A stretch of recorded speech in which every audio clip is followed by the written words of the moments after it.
ایک جمہوری اور آئینی حق ہے. یہ فورن فنڈنگ کا کیس نہیں ہے جو عمران خان نے 7 سال تک لٹکا لیا تعاون نہ کر کے، کوئی ریکارڈ نہ دے کر. اور آج اس ملک میں منی لانڈرنگ کی ایک سب سے بڑی اور واضح مثال جو ہے وہ فورن فنڈنگ کیس ہے، اور انشاءاللہ اس کا فیصلہ بھی جلد آئے گا. لیکن عدم اعتماد کو لٹکایا نہیں جا سکتا. آپ کو سامنا کرنا ہوگا.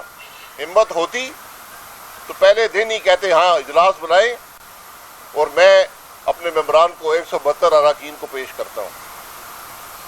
یہ جو لوگ آج منحرف ہیں عمران خان سے، انہی لوگوں نے عمران خان کو اقتدار دیا تھا. یہ منحرف اس لیے ہیں کہ عمران خان نے پاکستان کے عوام کو تکلیف کے علاوہ کچھ نہ دیا. تاریخ کی بدترین مہنگائی عمران خان نے پاکستان کے عوام کو دی. پاکستان کی تاریخ کی بدترین حکومت عمران خان نے پاکستان کو دی. ڈیولپمنٹ کا ایک کام بھی آج 4 سال میں شروع نہیں ہو سکا. پاکستان کی کرپٹ ترین وفاقی حکومت آج وجود میں ہے. کون سا ادارہ ہے، کون سی منسٹری ہے جہاں سینکڑوں ارب کے کرپشن کے کیس نہیں ہیں؟ ہاں، آج نیب خاموش ہے، آج FIA خاموش ہے، لیکن کل ان سب وزراء کو ان باتوں کا سامنا کرنا پڑے گا. عمران خان بتائے کہ اس نے جو کرپشن پر اپنا مشیر مقرر کیا تھا، شہزاد اکبر نامی آدمی، وہ آج کہاں ہے؟ اس کے اثاثے کیا ہیں؟ کیا اس نے شوگر ملوں سے جا کر پیسے حاصل نہیں کیے؟ ان باتوں کا جواب انشاءاللہ آپ کو ملے گا. تو آج اگر ہمت ہے تو میدان میں آ جائیں. جلسے، جب ایک وزیر اعظم جلسوں پہ آ جائے تو اس کے آخری دن ہوتے ہیں، کہ کوئی اور دلیل جب نہ رہے، جب آپ حکومت نہ چلا سکیں، پارلیمان کے اندر مقابلہ نہ کر سکیں، تو پھر آپ جلسوں کی طرف بھاگتے ہیں اور وہاں پر اوٹ پٹانگ باتیں کر کے جو نہ کسی سیاسی لیڈر کو زیب دیتی ہیں، نہ ملک کے وزیر اعظم کو زیب دیتی ہیں، کر کے چند سستی شہرت سے ووٹ حاصل کرنے کی کوشش کرتے ہیں. لیکن آج ملک کے اندر جو مہنگائی ہے، جو اس حکومت کی کرپشن ہے، جو نااہلی ہے، یہ پاکستان کے لیے خطرہ بن چکی ہے، اور اس کا جواب عدم اعتماد میں ہے. اس کا جواب عوام سے ایک نئی مینڈیٹ لینے میں ہے، کیونکہ یہی وہ راستہ ہے جس سے ملک ترقی کر سکے گا. اس لیے آج ضرورت اس بات کی ہے کہ ملک میں جو سیاسی عمل ہے، جو جمہوری عمل ہے، جو پارلیمان کا عمل ہے، یہ آئین کے مطابق ہو. جو آئین توڑے گا وہ چاہے اسپیکر ہو، چاہے پرائم منسٹر ہو، چاہے وزیر ہو، کل آرٹیکل 6 کا سامنا کرنا پڑے گا. یہ مذاق نہیں ہے. آپ گالیاں نکال سکتے ہیں کسی کو، آپ لوگوں کی حد تک کر سکتے ہیں، آپ الزامات لگا سکتے ہیں. 4 سال آپ لگاتے رہے. اللہ کا کرم ہے کہ پاکستان مسلم لیگ نون کی حکومت پر، اس کی قیادت پر ایک پیسے کی کرپشن کا الزام آج تک 4 سال میں عمران خان نہ لگا سکا. ہم نے بارہا چیلنج کیا ہے. آج بھی تمہارے پاس 4 دن ہیں، آج بھی کوئی الزام لگا کے دکھا دو کہ ہماری حکومت میں کون سی کرپشن ہوئی ہے. تمہارے الزامات کی فہرست اتنی لمبی ہے کہ وہ ختم نہ ہونے کو آئے گی. یہ انشاءاللہ آپ دیکھیں گے اس ملک میں کہ احتساب کا حقیقی عمل کیا ہوتا ہے، اور جن لوگوں نے عوام سے دھوکہ کیا ہے، اس ملک کو لوٹا ہے، انشاءاللہ ان کو اس کا جواب دینا پڑے گا. عوام کی آنکھوں میں دھول نہیں جھونکا جا سکتا. لوگ دیکھتے ہیں کہ ملک کے اندر کیا ہو رہا ہے، لوگ جانتے ہیں کہ ملک کے حالات آج کیا ہیں. آج واز کرنے سے، لوگوں کو گالیاں نکالنے سے، معافیاں مانگنے سے کام نہیں چلے گا. آج وقت کی ضرورت ہے، ملک کی ضرورت ہے، اس سیاسی عمل کی ضرورت ہے، آئین کی ضرورت ہے کہ ملک کے نظام کی بہتری عوام کے ہاتھ میں ہے، عوام کے نمائندوں کے ہاتھ میں ہے، اور اس میں جو مداخلت کرے گا وہ عوام سے غداری کرے گا، اور اس کا جواب انشاءاللہ اس کو دینا پڑے گا. یہ کنٹینر کی سیاست کا وقت ختم ہو چکا ہے. آپ بدقسمتی سے چوری شدہ الیکشن میں ملک کے حکمران تو بن گئے لیکن کنٹینر سے نہ اتر سکے. اور آج جس مشکل میں ملک ہے، جس مشکل میں اس ملک کی عوام ہے، اس کا جواب انشاءاللہ پاکستان کی عوام سب سے پہلے قومی اسمبلی میں آپ کو عدم اعتماد کی صورت میں دیں گے، اور اس کے بعد انشاءاللہ پاکستان کی عوام الیکشن میں آپ کو اس کا جواب دیں گے. شاہد صاحب یہ بتائیے کہ تھوڑا سا میں ایڈ کر دوں. دیکھیے یہ حکومت جو ہے اپنی ناکامی کو دیکھ کر اب مذہب کارڈ استعمال کر رہی ہے، اور پورے ملک کے اندر وزیر اعظم صاحب اسلام کا نام اپنی گندی سیاست کو بچانے کے لیے استعمال کر رہے ہیں. امر بالمعروف اسلام کا ایک بڑا مقدس فریضہ ہے. امر بالمعروف کا یہ مطلب نہیں ہے کہ آپ چینی مافیاز کے ذریعے اربوں روپے غریبوں کے لوٹیں. امر بالمعروف کا یہ مطلب نہیں ہے کہ آپ آٹے کی اسمگلنگ سے غریبوں کے منہ سے آٹا اور روٹی چھین لیں. امر بالمعروف کا یہ مطلب نہیں ہے کہ آپ غریب آدمی کو ملک کی تاریخ کی بدترین مہنگائی دے کر اس سے اس کے جینے کا حق چھین لیں. امر بالمعروف کا یہ مطلب نہیں ہے کہ آپ نوجوان سے بدترین بے روزگاری دے کے عزت کے ساتھ جینے کا حق چھین لیں. امر بالمعروف کا یہ مطلب نہیں ہے کہ آپ ملک کے اندر تاریخی اور بدترین غربت کی سونامی عوام پر توڑ دیں. امر بالمعروف کا یہ مطلب نہیں ہے کہ آپ میڈیا کا گلا گھونٹیں. امر بالمعروف کا یہ مطلب نہیں ہے کہ آپ آئین کو پامال کریں اور قومی اسمبلی کو اپنی ذاتی جگیر بنائیں. امر بالمعروف کا یہ مطلب نہیں ہے کہ آپ سپریم کورٹ کے فیصلوں کو اپنے جوتی کی نوک پہ رکھیں. امر بالمعروف یہ بھی نہیں ہے کہ آپ بد عہدی کریں، آپ جھوٹ بولیں، آپ امانت میں خیانت کریں اور آپ گالی گلوچ کریں.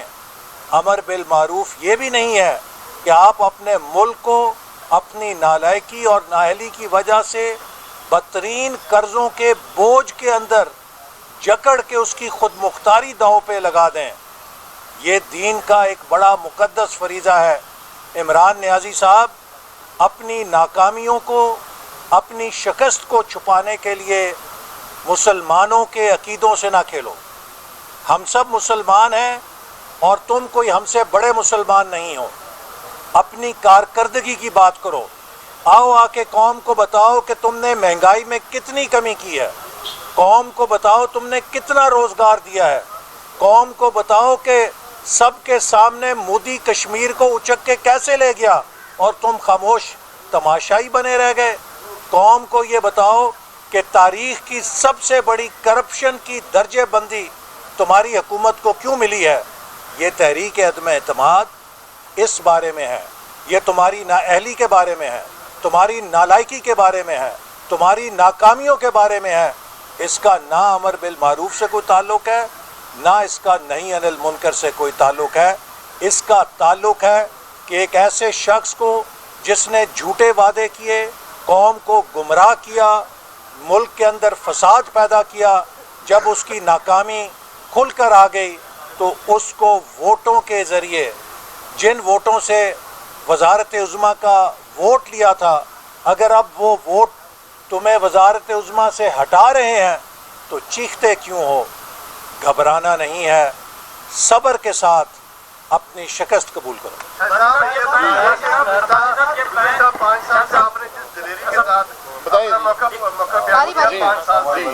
اور وہ ڈکا چھپا نہیں ہے.